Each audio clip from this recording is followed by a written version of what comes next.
Alright, welcome to a quick little video I'm making here of my rankings of my favorite Harry Potter games. This video will not have any accompanying video with the audio I'm making, so if you want to just listen to it while you're browsing something else, that's probably the best idea for it. And I also will not be organizing my thoughts very well for this. I'll just basically be coming up with them off the top of my head to describe the games. And I will probably specify which console I played most of these games on, because a lot of them are on two different consoles. And I think that's all for the introduction, so let's just get right into the rankings. Taking the number 8 spot, which is the worst, being that there are 8 games in the series, is Harry Potter and the Philosopher's Stone, which is also the first game of the series, and it's actually the only game of the series I have not finished, as far as I know. I may have finished it when I was a kid or something, but not any time I can remember. And there is a reason for that. It is basically just terrible. That is basically the best way to describe this game.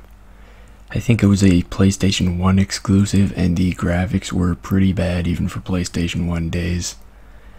I mean, I usually don't care a ton about graphics, but the graphics in that game were just absolutely horrifying by any standards.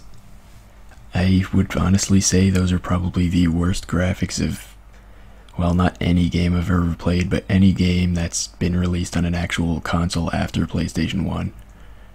Or on PlayStation 1 or after that. Anyway, the problems don't really stop with the graphics. There also is pretty bad voice acting, as far as I remember, and the gameplay was nothing really special either. Honestly, the reason I didn't finish this game was because I encountered a freezing issue on one of the parts of the games. I think it really only froze like once when I got there, and really this is the one game that after I experienced a freezing issue, I just decided it is not worth playing to that point again. I've experienced freezing issues with several games on this list, but the other ones I just got over it and moved on, but this one I just couldn't. Taking the number 7 spot on the list is Harry Potter and the Goblet of Fire. This was probably the hardest game for me to decide a rank on this list, mainly because I was trying to rate it as a single player game, but most of the time I played it I was playing multiplayer. Aside from a couple levels where you're forced to use single player, I was multiplayer the whole way through this game. And even then it dragged on and became pretty boring by the end. Unlike the rest of the first 5 games in the series, this one, for some reason, it decided not to have a castle you can freely explore or anything. It just had separate levels you had to enter, and you had to re-enter them several times to get collectibles to move on to the next actual level of the game and get to the tasks.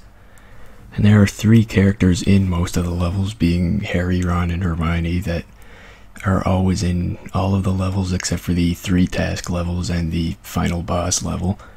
So with the 3 characters, that means even if you're playing multiplayer, it's exclusive to only have 2 players that are actually human controlled, so the third is always AI, which gave me the chance to judge the AI in this game, to judge how bad it might be if you were playing single player.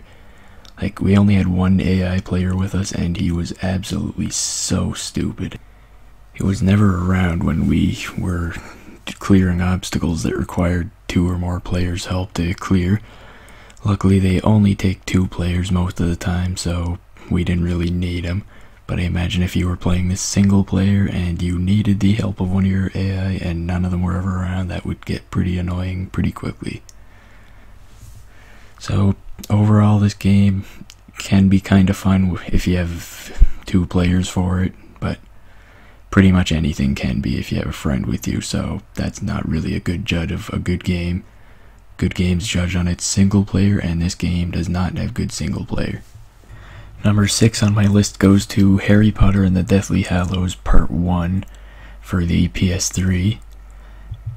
Really, this game wasn't all that bad, but it was kind of an awkward transition for some reason, where the Harry Potter series decided to go from an exploration-based game around the castle to basically a third-person shooter. I mean, I understand based on the story, obviously they couldn't leave it as a game where you just explore the castle and do stuff there, but To make a Harry Potter game into a third-person shooter seems kind of awkward. The awkward transition period was noticeable because it wasn't even really that good as a shooter. It wasn't terrible, like I said, but the controls for pretty much all of the spells were kind of awkward, and really my biggest complaint with the game wasn't about that, but it was about the filler in the game. For some reason there were several missions in the game that you had to do to advance the story, but they had nothing to do with the story at all. They weren't in the movies, they weren't in the books, and they make no sense with the rest of the story, but they are several missions that are absolutely required if you want to finish the story mode of this game. The number 5 game on my list goes to Harry Potter and the Order of the Phoenix. It was a decent game, I guess. I mean, there were a lot of fun little things to do around the castle, and this was the first game in the series where the controls for spells moved from just pressing buttons to using the analog stick, and that was actually kind of fun to use spells from there. Really, all the little things to do in the castle add a lot to the game, but honestly, the main game is the problem, and that seems pretty lacking. I mean, basically the 90% of the game is just, there's a section where you have to find all of the members of Dumbledore's army, which is like 20 people or something, and you have to pretty much do a mission for each one of them to get them to come with you and advance the story. And then you do a few other things, I think, and then after that you have to pretty much do the same thing again. It's different missions, but the same people, and stops the story dead like both times, and just seems ridiculous. But yeah, that's my biggest complaint with the game, and really it's the only one I remember, but it's a big one. The number 4 rank on my list goes to Harry Potter and the Half-Blood Prince. I played it on PS2, and this game really kind of surprised me with how much I liked it. I mean, don't get me wrong, I didn't love it or anything, but I really hated the movie for this, and I didn't really like the book that much either, so I thought the game would probably rank somewhere on the bottom of my list too, but it was actually pretty good in small doses. I mean, there were a lot of mini games that were forced on you throughout the game, so they were pretty repetitive, and if you play the game for a while in a row, then it really gets annoying. But if you play the game in small doses and keep the mini games fun, then it's a kind of fun game. Getting into the top 3, the number 3 spot on my list goes to Harry Potter and the Prisoner of Azkaban. Honestly, the best way I could describe this game is that it's like Harry Potter and the Chamber of Secrets, but worse, and I'll elaborate a little bit on that. The gameplay overall is pretty much exactly the same, but instead of just Harry Potter going and doing everything himself, he gets the team is Harry, Ron, and Hermione doing pretty much everything by themselves, which I guess makes a bit more sense, but as far as gameplay goes, it kinda doesn't, because now, for some reason, Harry Potter is completely incapable of doing things he was perfectly fine doing just the previous game. So now it takes a team of 3 people to do the stuff that Harry Potter used to do.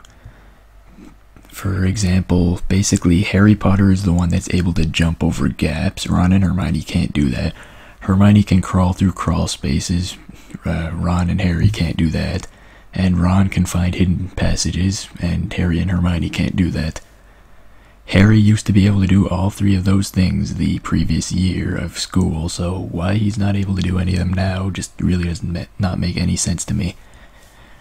Really though, that's a minor issue compared to my biggest complaint with the game, which is you're in a team of 3 people and they never shut up. Like, they just always comment ridiculous comments no matter where you are or what you're doing. They will just talk constantly. They tell you to explore the castle and stuff like that, but honestly, with the way they never shut up, I just always just wanted to continue the game because they were just so damn annoying. The only thing I can really compare that to is if anyone's played Rogue Galaxy, the partners in that game pretty much never shut up, but the solution there was pretty simple. That game had an option where you could just go into the menu and turn off their pointless chatter. I actually went looking for that option in Harry Potter and the Prisoner of Azkaban because I could not take it anymore, but it was not there, so you had to deal with their constant talking.